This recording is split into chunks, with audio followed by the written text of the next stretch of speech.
MLA खनीजा Fatima madam के ऊपर ये एलिगेशन आया है कि उनका जो इलेक्शन के जो एफिडेविट है ना, उसके अंदर उनका नाम से जो प्रॉपर्टी है ना, कुछ भी नहीं बताया बोल के। एज पर माई नॉलेज, खम्मर साहब को भी मैं जानती हूँ और उनके फैमिलीज को भी, मेरे पहले से मेरे फैमिली के फ्रेंड्स है, मेरे ख्याल के ऊपर ऐसा एलिगेशन आया रहा हो तो पिछले बार के इलेक्शन के टाइम पे इलेक्शन टाइम पे भी खनीजा फातिमा मैडम का एफिडेविट रहता है और ये साल का भी एफिडेविट रहता है। उनको भी एक वेरिफिकेशन करने दो और उसके बाद उनके नाम के जो प्रॉपर्टीज है ना, उसका भी वेरिफिकेशन करने दो। वेरिफिकेशन के अंदर उसको मालूम पड़ जाता है कि खनीजा फातिमा मैडम ने अपना प्रॉपर्टी बताया है या छुपाया है। अगर एलिगेशन आया है तो इंक्वायरी करने में कुछ ये नहीं है और इलेक्शन कमीशन वाले इसके अंदर इमीडिएट इंटरफेरेंस होके वो पूरा का पूरा ये इशू बड़ा होने से पहले ही उसको जो है ना इंक्वायरी करके एक इंक्वायरी रिपोर्ट देना बोल के मैं उनको बोलना चाहती हूँ।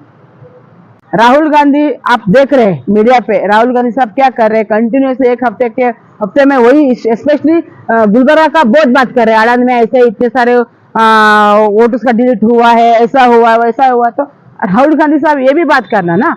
इससे पहले मैं क्या बोलना चाहती हूँ कि एक बार इंक्वायरी होना, इलेक्शन कमीशन वाले इसके अंदर इंटरफेरेंस होके मैडम का जो एफिडेविट है ना वो भी देखना चाहिए और उनके नाम से रहे प्रॉपर्टी भी अगर एक बार वेरिफिकेशन कर दे तो डेफिनेटली मालूम पड़ता। और पिछले साल भी एक उनका एफिडेविट रहता है, जो फर्स्ट टाइम पे जो एमएलए रहते थे वो एफिडेविट, ये एफिडेविट, उनका प्रॉपर्टी पूरा एक बार इंक्वायरी करे तो मालूम पड़ता है कि इसमें कौन सा सही है कौन सा गलत है। बोल के मैं आपको बोलना चाहिए। सुफियान खान उन्होंने कंप्लेंट किया था एमएलए खनीजा फातिमा मैडम के ऊपर इलेक्शन कमीशन को, ये कहते हुए कि उन्होंने नॉमिनेशन में कई उनकी सारी प्रॉपर्टीज नहीं बताई हैं इलेक्शन कमीशन को और उन्होंने इंक्वायरी का डिमांड किया है। इस पर आप क्या कहना चाहेंगे मैडम?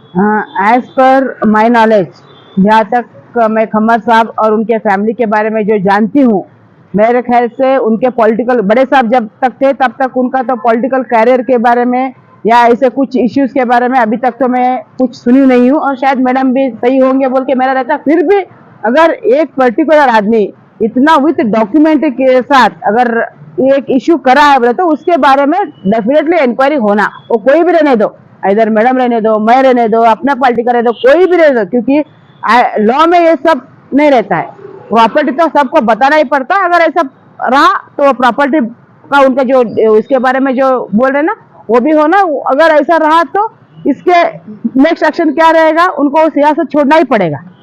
तो इसके लिए अगर ऐसा है तो डेफिनेटली इसके बारे में इंक्वायरी होना और इलेक्शन कमीशन वाले इसके बारे में जो है ना एक्शन लेके उनका इंक्वायरी स्टार्ट करना बोलते। मैडम के बारे में जो प्रॉपर्टीज जो बताया, एफिडेविट जो बताया ना, तो उनके पास भी एक एफिडेविट रहता है तो उनके नाम का प्रॉपर्टी भी रहता है। दोनों अगर एक बार वेरिफिकेशन कर दे तो मालूम ही पड़ जाता है कि इनका सही है क्या उनका सही है। इंक्वायरी तो होना ही चाहिए।